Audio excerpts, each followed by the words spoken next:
we want to have a discussion on the president's speech on June 12th, Democracy Day, and of course, continue our conversation on his 2 year in office. To join me today in that important discussion, I have a group of notable Nigerian public intellectuals, both at home and abroad. Let's start from New York, where we have Professor Mujuba Olufunke Okome, a professor of political science and women's studies at Brooklyn College of the City University of New York. Prof, good to see you again. Well, good New York morning to you. Thank you. And here in the studio, on my far left, we have Malam Baba Yusuf, a strategist, policy advisor, also a public intellectual, and the group CEO of Global Investment and Trade Company.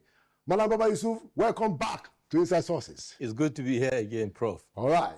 And finally, by no means the least, a notable public intellectual, Dr. Emeka Jinkoye, public budgeting expert and management consultant. Dr. Emeka, welcome back to Inside Sources. Thank you very, very much for having me back here. All right. So let's just start from Prof, all the way from New York. What do you think is the most compelling message in the speech that the president read on June 12th, a few days ago, in your view? Good Lord. So I want to take the speech in its totality. It's a political speech, and no politician is going to rain on his own parade and give a bad assessment of his or her record. So the president did that. That's what I found the most compelling, because, history gives us facts and attempts to rewrite the history in a way that favors the narrative that the president wants to paint. That's what he is expected to do as a politician. But I am not a politician, and I have studied Nigerian democracy, and I know the president's record. I dare say that democracy is missing in Nigeria right now, because what democracy entails is that there is firm adherence to the principles and values, and then that when citizens are consulted comprehensively, they agree that they are experiencing democracy. I don't think you'll have the latter in Nigeria right now. There are also, people who want to see dividends of democracy, and they want to see it in material terms. I also think that is missing in Nigeria. And, don't trust me, there are indexes that measure democracy. One of the most respected is Freedom House's assessment. If you go and look at it, Nigeria is not doing well. And then the president references President Buhari. If you also go to Freedom House's index, it does not, Nigeria doesn't look good there too. So we are striving to achieve democracy in Nigeria. We're not there yet. And the president has to step up his game if he's really serious about democracy. And then if he's serious about the material benefits that Nigerians should derive from having a democratic country. One of them is security. Where is security in Nigeria? Another is that people should be able to put food on the table. It is really difficult for most Nigerians to do that, and it is increasingly difficult. And no amount of, nice words can take this away. So I would like a little bit of honesty as we look at this. I find the president's, speech to be really confusing. Okay, very, very, very interesting one. Let's take it to Malam Baba here, just opening statement in terms of what aspect of the speech, or how do you generally describe the president's speech? Thank you very much, Prof. It was a very relaxed speech for a president that is leading at this trying time that we are facing in Nigeria, of course, including the global socio-economic headwinds. And of course, it is happening like that because, as far as I'm concerned, any political leader in this kind of society would behave that way because he is strolling around without any constructive, solid opposition force that is putting his feet to fire. You know, we don't have a consolidated, and even where they are not, concerted and seriously engaging opposition figures or opposition parties to put the ruling party, you know, in check, as the case is in every other democracy. What we have now is at a stage where you have disjointed voices and disjointed ideologies running around trying to get their act together rather than facing the critical issues that are facing Nigeria vis-a-vis the leadership of the country and leadership as subnationals. Let's not forget that we also have leaders as subnationals that are supposed to be crucially also, you know, eyeballed at this point in time. So you see a very passive, laid-back speech at a point in time, like, you know, I call it a secondary school classroom tutorial by Mr. President to everybody at a parliament where you have quote unquote opposition figures sitting there. He's so confident that he can talk like that to them because there is nothing they have to offer. They have already, you know, been cocooned into, you know, the ruling party, whether directly or indirectly, whether in action or in silence. You know, the last one was the declaration of state of emergency in Rivers. And where we see the opposition, we didn't see any serious opposition figure, apart from one or two that stood against it. Others deliberately refused to come because they don't want to take that position that will make them look bad. But that being said, he has given his declaration.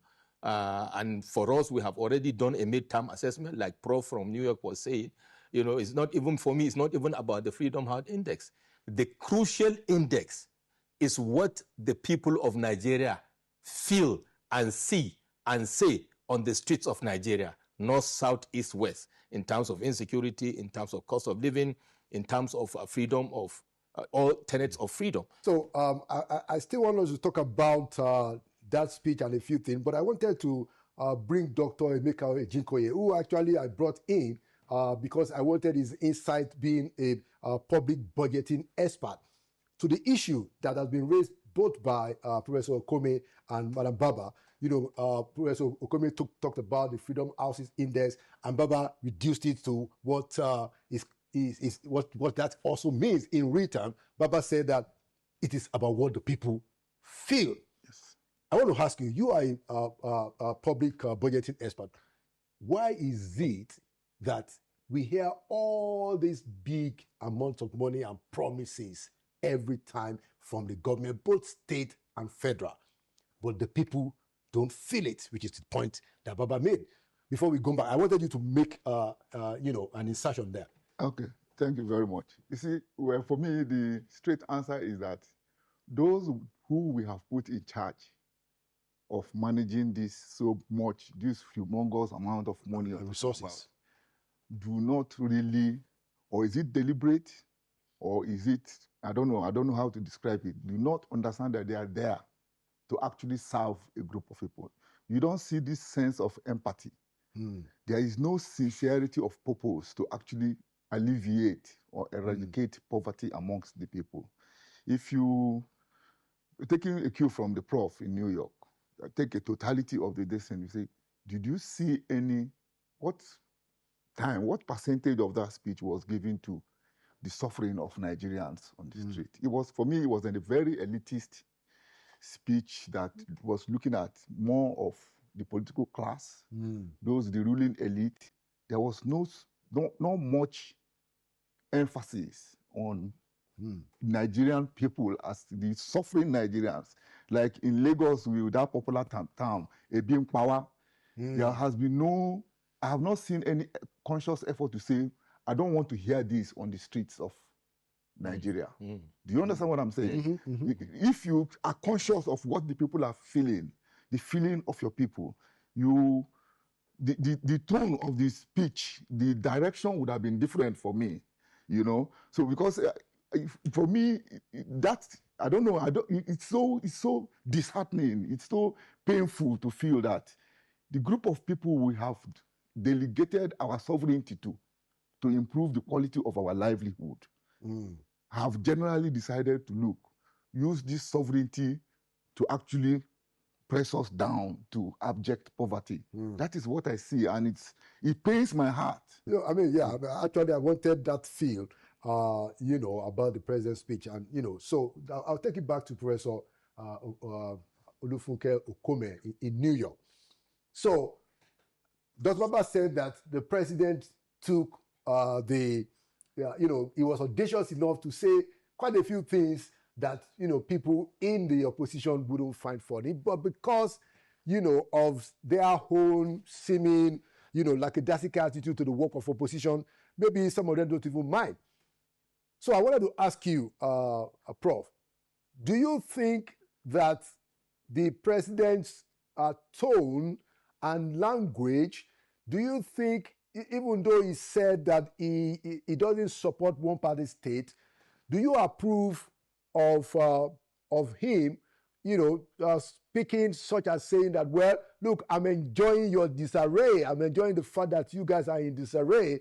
I'm not going to have to do anything about it. I just want to get your take, Prof, on that aspect of his narrative.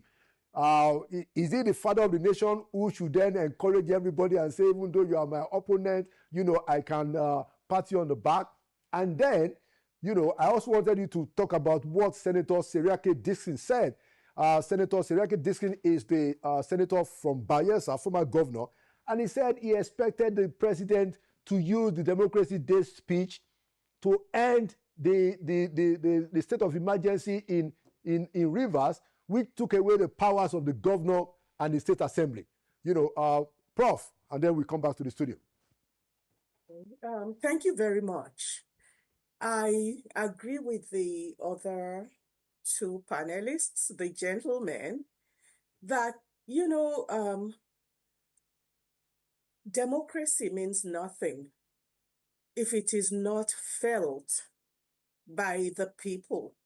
And also in terms of governance, that the people under democracy are supposed to be sovereign, and they have elected people to represent them. Now, this father of the nation thing, I really don't buy into. Let's forget about it. The fathers can father their own homes. The president is given the responsibility of being a leader that is capable of governing a country. And our Constitution gives him his marching orders in terms of do's and don'ts. And then there are expectations by people who put him there to do the work of the country in the best possible way. And we look at this disarray. I mean, I'm sorry, you know, I think that Freedom House doesn't have any stake in Nigeria. So when they do their indexes, they are kind of presenting what they have gathered information about. I respect also the person on the ground who is doing all this consultation with the people. And I dare say, a government that cares about democracy would actually take this very seriously for itself, you know, and do likewise. But that is not done. And then the president comes. He references President Buhari and says that President Buhari did something for democracy because he declared Democracy Day. I thank the President Buhari for making Democracy Day a reality. But President Buhari's record on democracy is not good either. So this is not a foundation. And then when the president was coming, he told us Emi Lokon kind of politics, this is my tongue, is not actually democratic. And he has pushed his weight around. The opposition is muzzled. People are crossing carpet every day. And then he's telling us, then he's he says some things and then he's mocking the opposition for being in disarray. I think it is not only disingenuous, it is the continuation of the Emilokon kind of thing.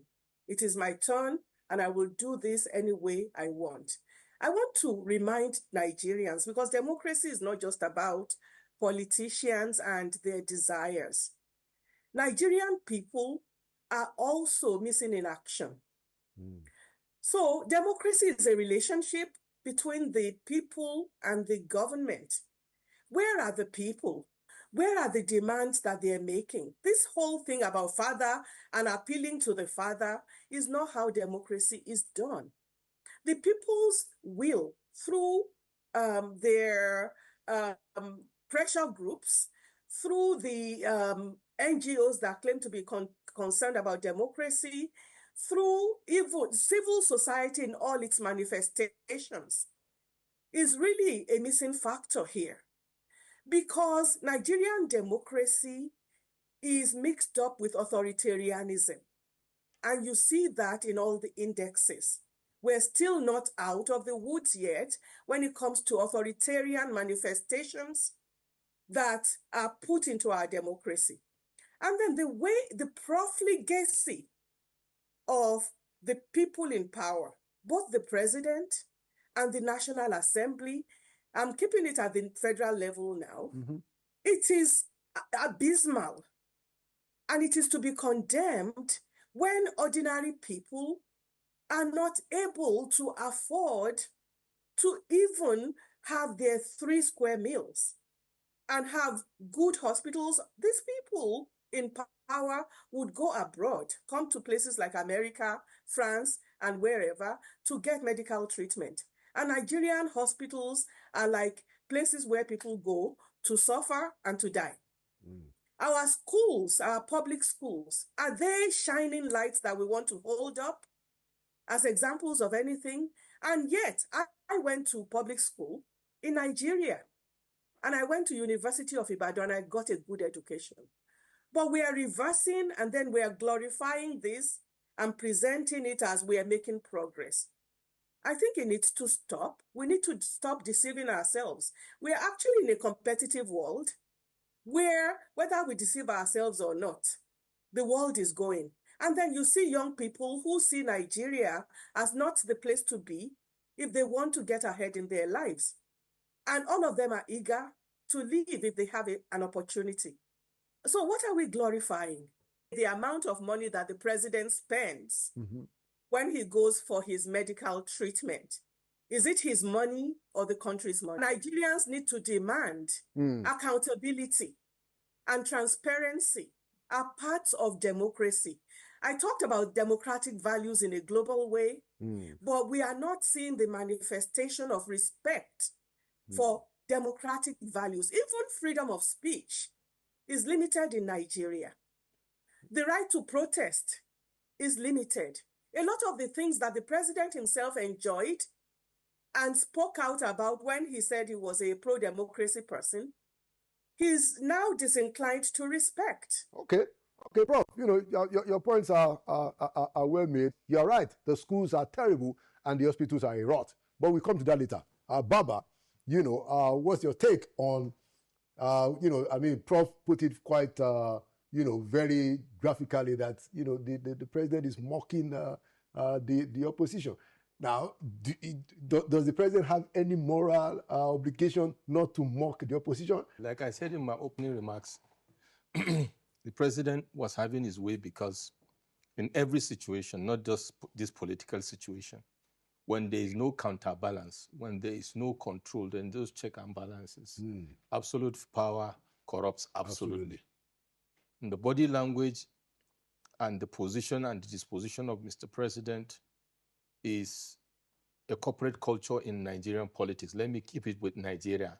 And if you take it further, contextualize with African politics. They are always like that because there is no proper pushback, like Professor Okome said, either from the people or from those that have been voted, quote and unquote, voted to protect the interest of the people. I see the comment by Mr. President, even though it is like a mockery, as a political speech. I mean, a political speak, gone a bit too far on the borderline of statesmanship. Because with profound respect, I may have not said that. But like I said, the opposition opened that gate. And the problem with that kind of situation, especially build up to the political time, Tinubu being what he is seizing every opportunity to ridicule the opposition. And that is where I keep on hammering on. You see, I forgot, and during the course of discussion, I will go and quote for us what Rohini Lilikali, that my famous quote, said about co-creation of governance and democracy. Now, if you bring it back, would it have happened in a democracy where you have a parliament and you have hard-nosed, firebrand, practical, pragmatic opposition figures sitting there?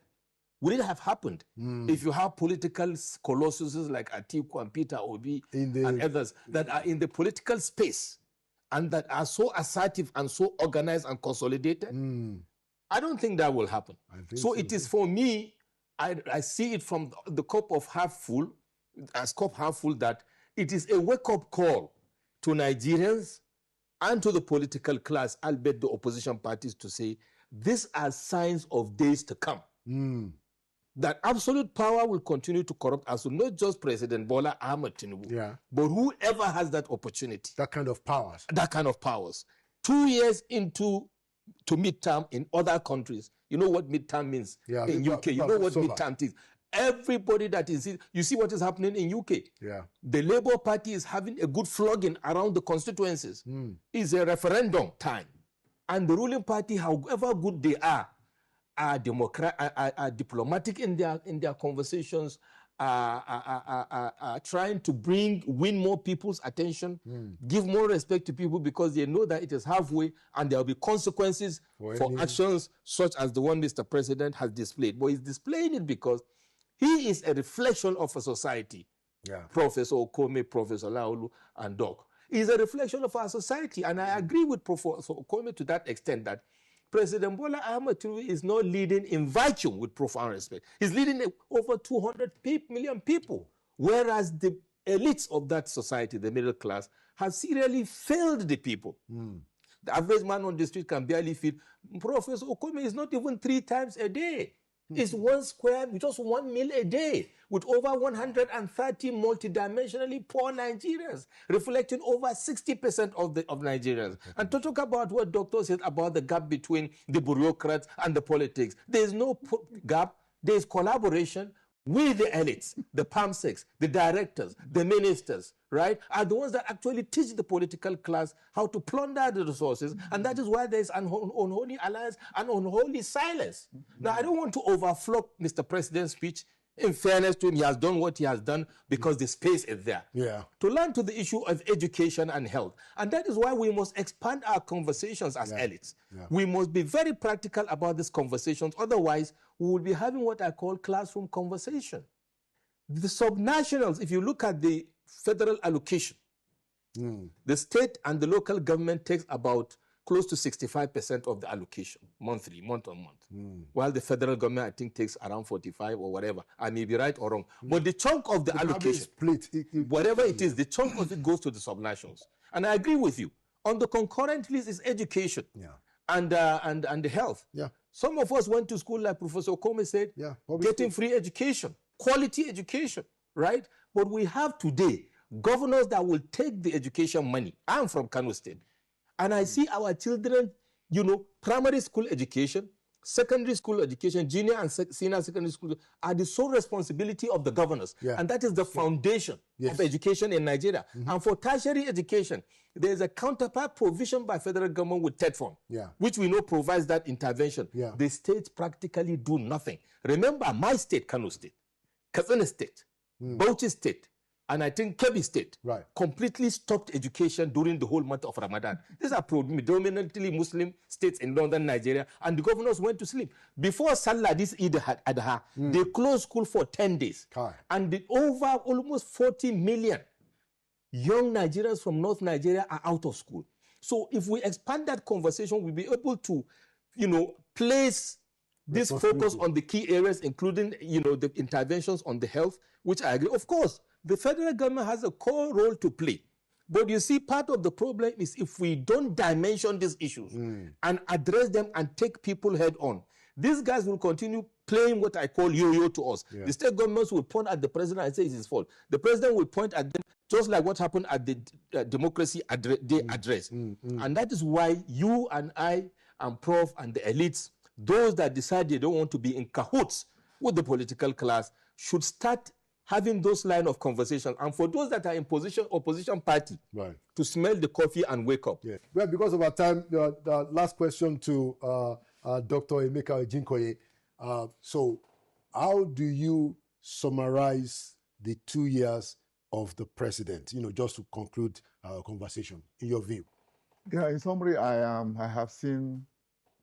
seeing a presidency and a lead group that is aloof, that doesn't seem to realize what is happening to our country. I'm seeing, my perception is a group of people who believe Nigerians will always adjust, nothing will happen. So let's continue to take them for granted. That's the way I'm looking at it. And going to Rivers, the issue you talked about, Rivers. Yes. The question I asked, so somebody who was expecting the president to say he wants to leave the suspension, did the president do that thing mistakenly? It was a deliberate act. Has he achieved his objective? How can you be I didn't expect him to lift it. There's an objective. There's something they are looking for that made them impose that decision. They have not gotten it. So you don't come and you start lamenting. We have to be very factual about these things. Okay. So for me, I didn't expect the president to lift it. Going to the what did I see? I'm still seeing a group of people who believe in weaponizing poverty, who believe that, look, I just want power, let the poor be there. There must be poor, I must be up there. I must be the Baba, they must call Ranka and all that. It's unfortunate, that is our lot. Rather than, look, this my brother is poor, I have to be able to, lift him up. Let me lift him or her up, and for a better life. Because if you don't have that mental state of mind, it will be very difficult. And what I'm seeing in our political elite is that these are a group of people who are just there to serve their own interest. They are not interested in what happens to the people around them. And for me, it's so unfortunate to say, I think Mr. President enjoys the fact that when he goes to his house in Bodilon, he sees that group of people around his fence that beg for whatever handout they get. Because if I see him as somebody that has empathy, I'm sorry to say, he would have found a way to say, look, these people should not be here. We should find something to do. Rather than giving them fish, let me teach them to fish so that they can, So as long as I see that he revels in this thing of ostentation and this thing, I am not even going forward with what I heard from the National Assembly. I am very, very pessimistic that anything good. Even though for me, the opposition, President Tinubu has a straightforward this into 2027. Thank you so much for coming, Professor Mujuba Ola Olufunke Okome from New York, Malam Baba Yusuf, strategist, political advisor, and Dr. Emeka Ejinkoye. Thank you for coming to Science Sources.